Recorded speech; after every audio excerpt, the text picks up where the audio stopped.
Budak 7 tahun selamat jalani pembedahan kepala, pemandu positif dadah, kanak-kanak lelaki berusia 7 tahun yang cedera dalam kemalangan di Jalan Padang Tembak, Teluk Intan semalam, selamat menjalani pembedahan kepala di Hospital Raja Permaisuri Bainon, Ipoh, Ketua Polis Daerah Hilih Perak. Asisten Komisioner Chua Kok Lian berkata mangsa kini menerima rawatan lanjut selepas tidak sedarkan diri akibat kejadian itu.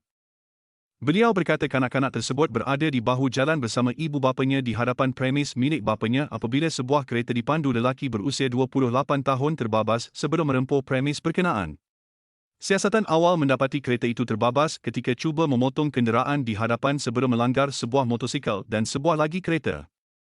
Dalam nahas itu, dua remaja perempuan berusia 16 dan 17 tahun yang menaiki motosikal maut di lokasi kejadian, manakala kanak-kanak terbabit mengalami kecederaan. Hasil saringan awal air kencing mendapati pemandu kereta itu positif dadah jenis benzodiazepin dan disyaki memandu di bawah pengaruh dadah.